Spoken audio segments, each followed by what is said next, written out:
Hello, everyone. We bring to you this podcast on SEBI's recent consultation paper on its draft framework for online platforms to be recognized as specified digital platforms. Recently, the Indian Securities and Commodities Market Regulator, which is known as SEBI, issued a circular draft framework which proposes to curb unregistered financial influencers, or what we generally refer to as fin-fluencers colloquially, from posting content or advertisements on social media platforms, which may sway followers into making misinformed and risky investments. Now, SEBI has observed that these influencers engage in practices that generally lure the public into investing in the stock market. Sometimes they may be branded as educational courses. Sometimes it may be casual content posted in the form of reels, videos, posts, stories, written posts, blogs, so on and so forth. It may or may not generate income for the influencers. It may or may not be sponsored in the back end by various brands, various investment related houses or companies. But ultimately, this kind of content, especially in the last couple of years, since COVID, has widespread reach in terms of reaching the Indian public. And SEBI has taken note of this and has recently undertaken various measures to clamp down on this, to protect members of the public from being swayed into these kind of risky investments, which in certain cases may be misinformed, misrepresented. As I said, some of them may be sponsored in the back end, may not provide necessary information and related risks to the users, right? And members of the public often act on this advice, and some of them turn out to be risky investments. So the circular was issued very recently. It's called the consultation paper on the draft circular for specified digital platforms. It was issued on October 22nd, and comments were invited till November 26th. And that was after an extension as well. We as a firm submitted our comments on the draft circular and also published a hotline on this, a couple of days ago. Both are accessible on our website. Essentially, just to take a step back, this follows SEBI's recent actions as well over the last couple of years to address the risks.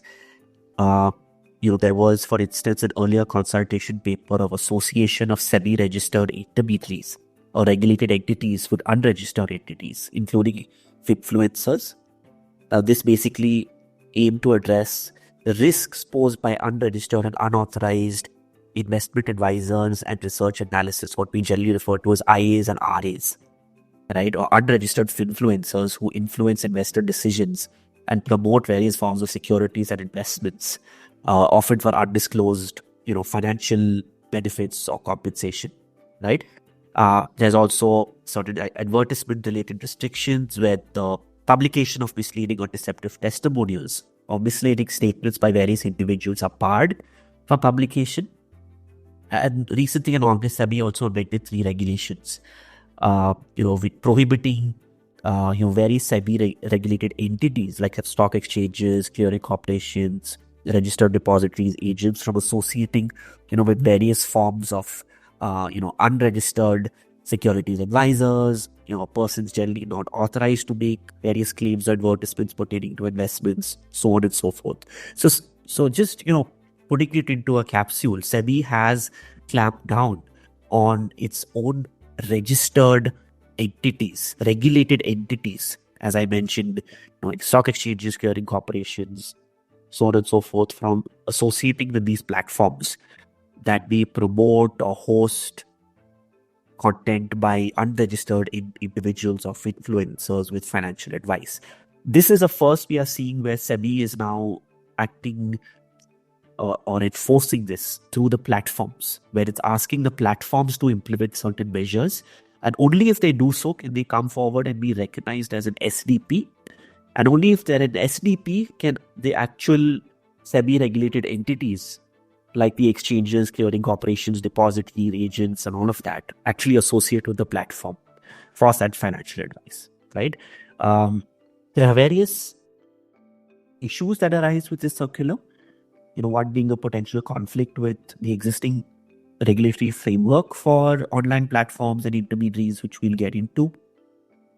Another being, a potential curtailing of the freedom of speech, guaranteed under the Constitution of India, overlap with other interministerial efforts by the government. We've broken this down into these issues, which we will do a small deep dive in. I have my colleagues here to unpack some of these points. Pradyumn, Palak, and Pradyumn, all members of the firm's technology, media, telecommunications practice. So without any further ado, now that we have background on where SEBI is coming from, what they're proposing to do, let's get directly into the circular in terms of what it means for the intermediaries, what it's asking them to do. We'll start with that and hand over to Pradyumn. So Pradyumn, could you give us an overview of the circular? What does the circular actually say? What does the circular prescribe? What does it mean for the online platforms? What does it ask them to do? And what is the benefit of them doing that? Thank you so much, Aaron. So as you correctly pointed, the circular aims to address the growing concerns about fin-fluencers and their involvement in misleading and misrepresentative practices.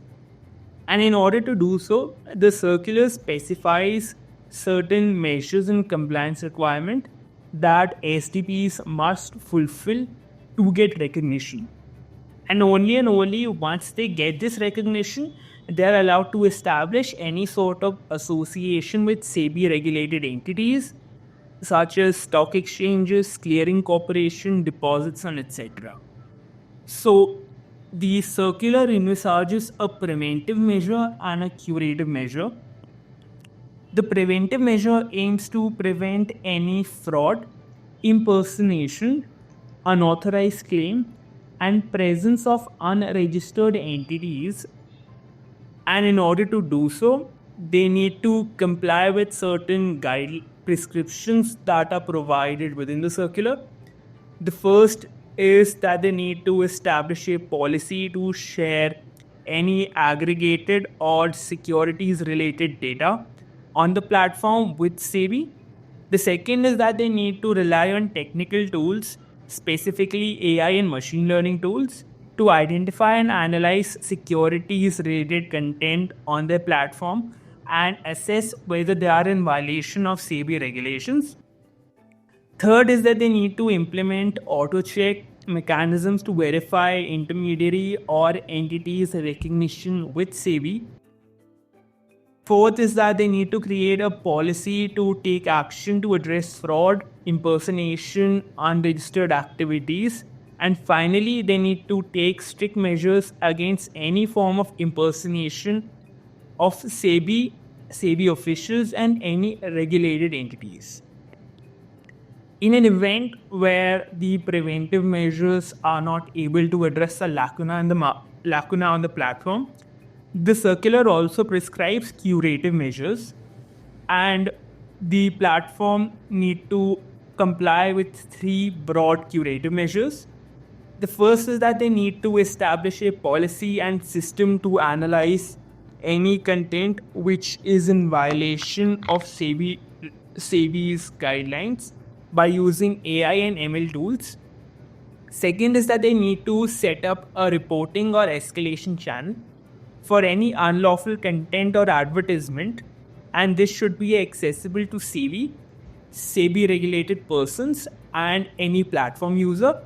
Third is that they need to implement procedures to respond and report any sort of content or advertisement within a specific turnaround time.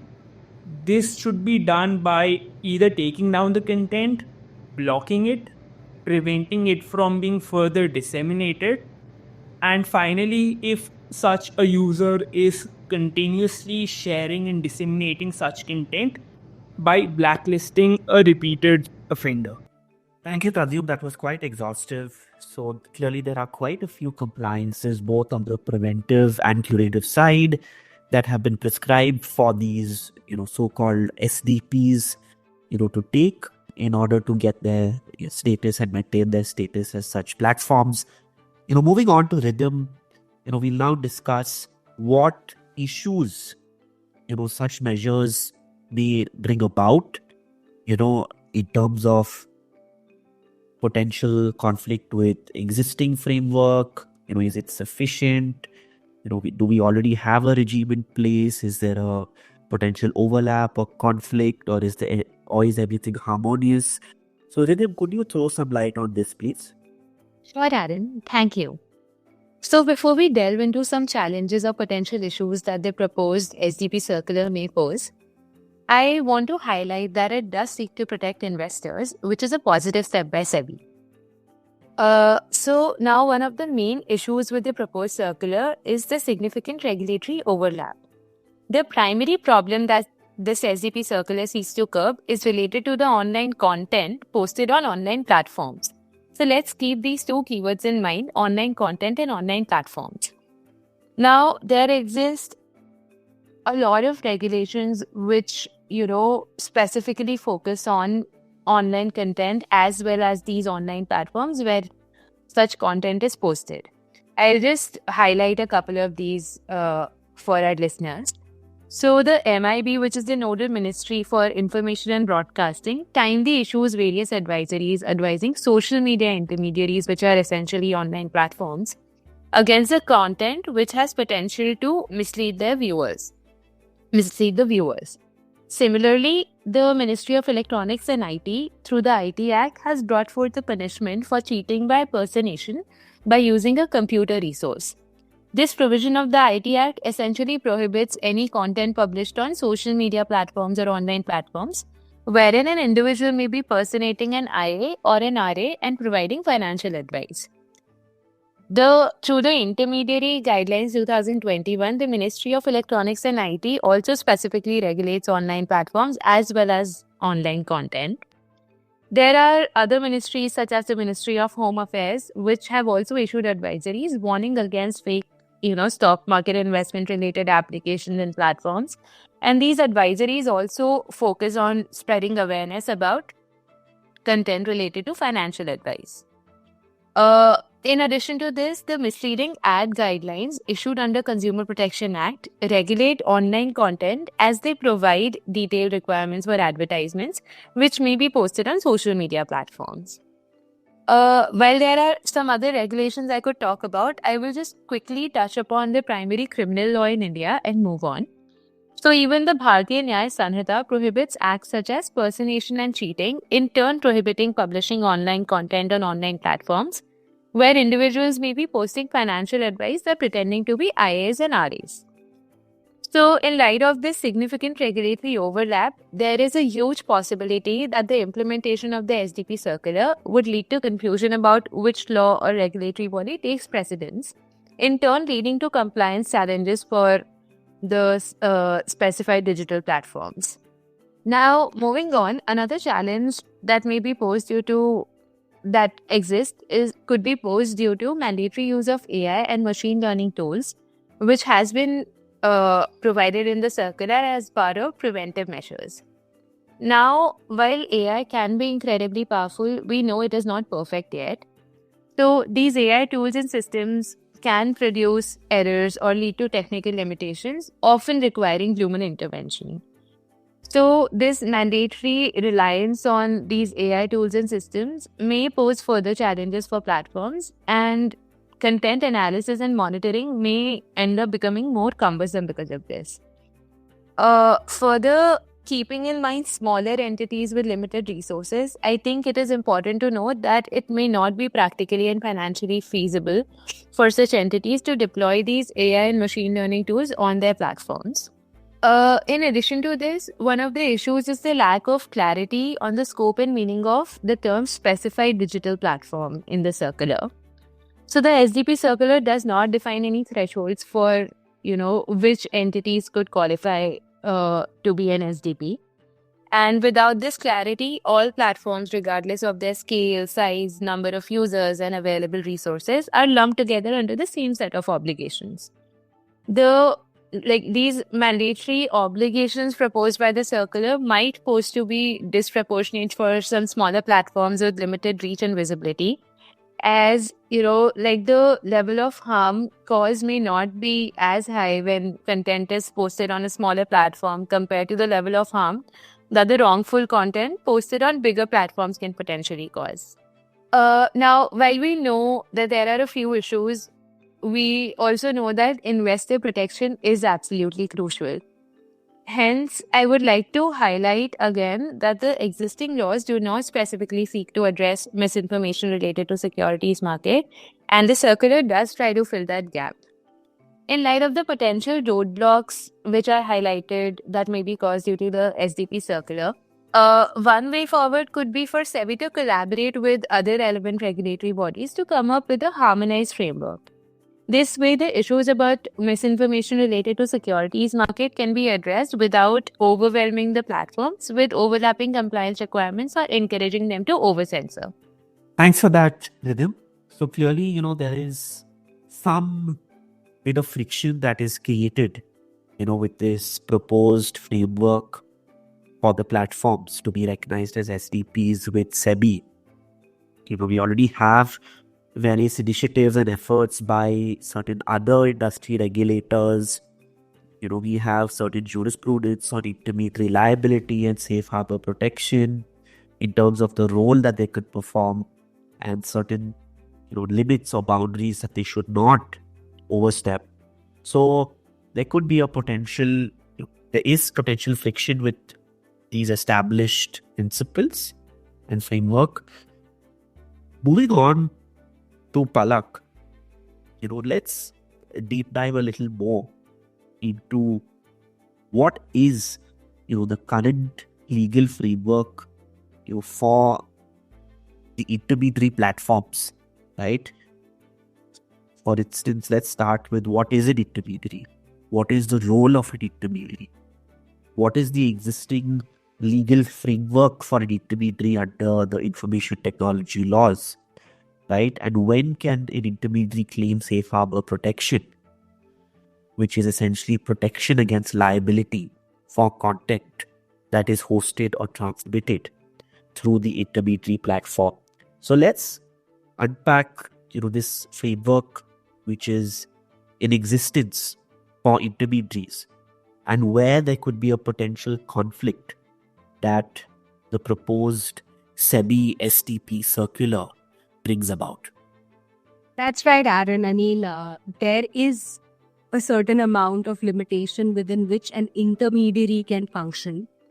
To give our listeners some context, an intermediary acts as a conduit between users who are using the intermediary's platform. Simply put, Aaron, you and I have an account on a social media platform and we can communicate with each other. The communication is facilitated by the intermediary's platform. As simple as that. Now, under the Information Technology Act, there is a particular section 79, which states that an intermediary's role is limited to providing access to a communication system over which information is made available or hosted by third parties such as you and I. Now, what is happening with the SDP circular is that the intermediary is going beyond its role from acting as a mere conduit between us users. It's reviewing the content. It is analyzing whether it is in tandem with the SEBI regulations, as Pradyumn had mentioned. So, the problem here is that an intermediary's role is being crossed. Under the IT Act, there's a reference that the intermediary has to abide by the due diligence requirements that are there. And these due diligence requirements are provided to us under the Information Technology Intermediary Guidelines and Digital Media Ethics Code Rules of 2021, for short, Intermediary Guidelines. Now, under this section, Rule 31D specifically states the due diligence requirements that an intermediary needs to undertake to ensure that their safe harbor protection is being given to them. Here, what the intermediary needs to do is that they need to only take reasonable efforts to ensure that their platform is not displaying or uploading any information which, for example, impersonates another person or is harmful to a child or is deceiving or misleading the addressee about the origin of that particular information. Now, if we see this in comparison with the SDP circular, there are appropriate safeguards that are being deployed by an intermediary to get this safe harbor protection. The moment an intermediary starts to interfere with the kind of content that is being deployed on their platform, this safe harbor protection will get diluted. Moving on, if we just see a little bit into the depth of what these due diligence requirements are for the intermediaries under the intermediary guidelines, one of them is that they have to remove content which impersonates another person. They have to take reasonable effort that this is not on their platform, or any information that is patently misleading or false. Now, if this is already being covered, the requirement under the SDP circular may be infringing on an already existing requirement, which could dilute their protection. Just adding a little bit on how this framework already works is that if a user makes a complaint about certain content to be taken down, the intermediary is obligated to take that content down within 15 days or take some action to resolve it within 15 days. In comparison, the SDP circular does not provide so much of time. It is, I think, limited only to 24 hours to take such action. So, yeah, I mean, that I think is a big problem for intermediaries at the moment. Thanks, Palak. So clearly we have some work, cut out in terms of, what SEBI, should take back. I'm sure a lot of this feedback, has been submitted in terms of, various comments, though they have not been put online. It has been part of some of the stakeholder discussions that we have attended, some of the discussions we've had with, various parties, that could be subject to the regulations, the proposed regulations rather. So I think that's a good way forward in terms of aligning with other ministries, having a further consultation process, aligning the framework with existing laws so as to not conflict or dilute the safe harbor protection that's available to intermediaries. So I think, SEBI has a bit of work cut out for it, especially on this aspect, since it's choosing to clamp down and regulate financial advice of influencer content via the platform route, right? So this is good. This is informative. This is insightful. With that, we'll close this podcast. If anyone has any questions, feel free to reach out to Pradyumn, Palak, Hridayam or I. Happy to discuss. Otherwise, we'll put an end to this. So thanks so much, to all of you for this. It's been a good recording, and we'll obviously keep an eye out on any further developments on the space. Thank you.